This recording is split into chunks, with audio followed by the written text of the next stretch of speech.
Painting a water droplet in watercolour is best done if you remember that the water droplet is a spherical object. You want to make it look round and as if it sits up from the leaf or whatever it's resting on. Also, it's transparent and it reflects light, and the light behaves differently as it moves through the water droplet. And on the photographs I took of my laurel leaves, the droplet looked different from other droplets that you could find on different leaves, depending on how you turn the leaf to the light. But the first thing I like to do is use my masking fluid to mask out the droplets so that I can paint all of the background first and not have to worry about them. I can deal with them right at the very end of my painting. So this is what I'm doing here. I'm using some core masking fluid to mask out those water droplets.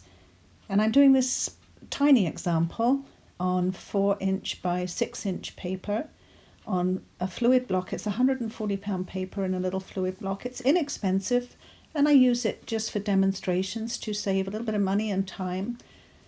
And the first one here I'm doing on the hot press paper. The second one I will be trying on cold press. So I'm mixing Azo Yellow with a little bit of Viridian and a little bit of just Azo Yellow and Viridian, I think. Oh, a little bit of raw Sienna to warm it up. And I'm doing a base layer on the leaf that will form the veins of the leaf and warm up the green. So now I'm mixing Cobalt Blue with the Azo Yellow and Viridian Green to darken it a little bit and cool it down. And I have a number 4 brush. And I'm very carefully going to paint in around the veins. So I'm leaving the yellowish golden veins showing through, and this means sort of painting really carefully with the point of my brush.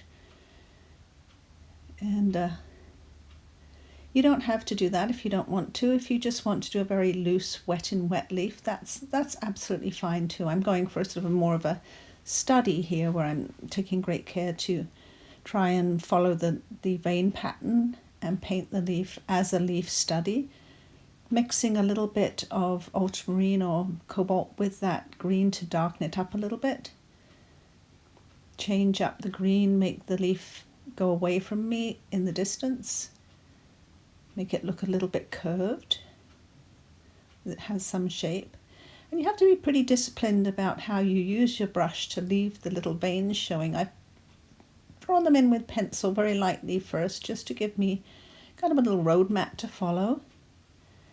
And if I miss some, that doesn't matter. I can go back with a second slightly bluer layer of green to pick them out the second time. Some of the veins will be in shade and that will be fine. I don't have to worry about those water droplets because I've masked them out with masking fluid.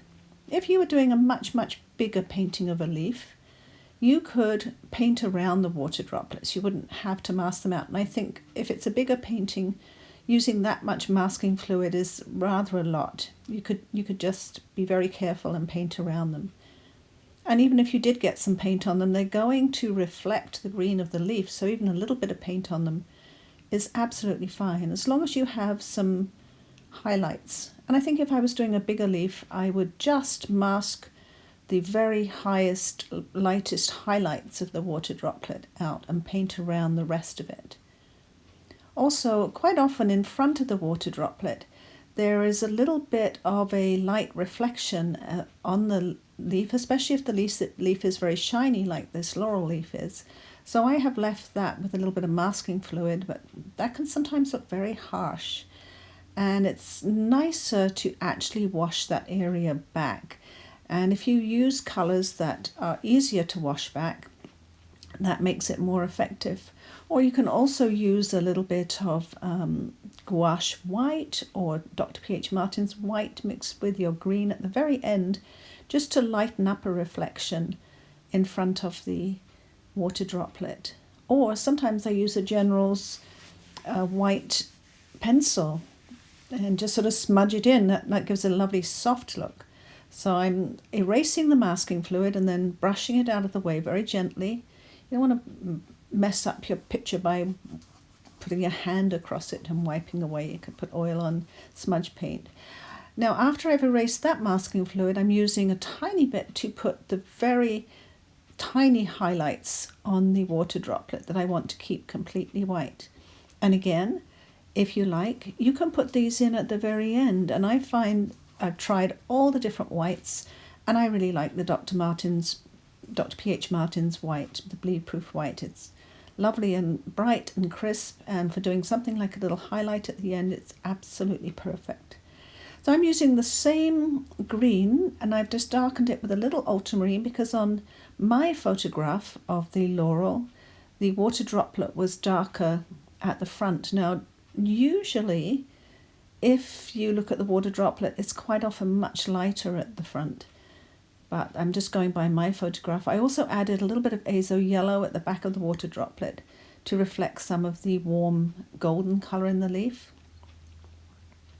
And if you have that nice crisp edge around the leaf that you've left with masking fluid or by deliberately painting around it, that helps make it stand up, that crisp edge. Now that white reflection, I don't want it bright white. I'm going to add a little bit of the green, diluted green to that reflection.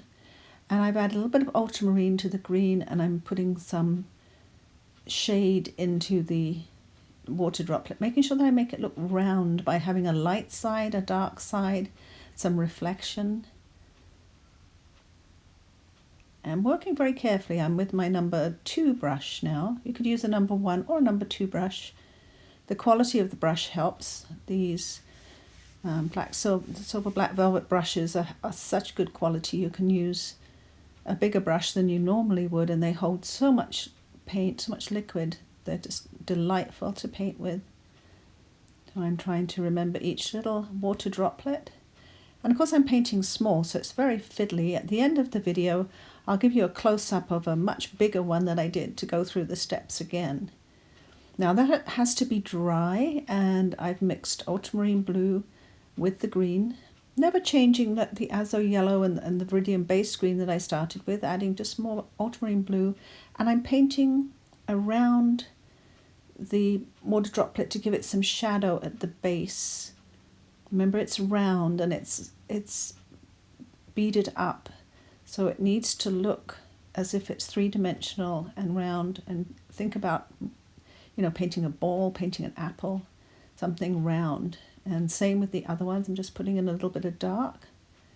Each layer has to be dry before you put the next layer on. Otherwise, it's all just going to bleed together, and your water droplet will look like just a big dark green smudge on your leaf. So you have to be very disciplined about drying each layer before you put the next colour on.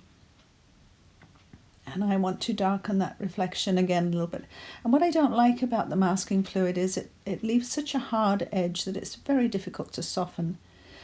Now I have mixed Alizarin Crimson with Ultramarine and Azo Yellow to make a very, very dark green, because I want to darken up even more. I'm going back and forth until I get my colour just right. And I'm mixing more than I need to show you the mixing process. So I would go into the Azo Yellow, into the Ultramarine Blue, and then warm it a little bit with the Alizarin Crimson. And if you want to warm your green, you don't have to use Alizarin Crimson. You can use burnt sienna, you can use permanent rose.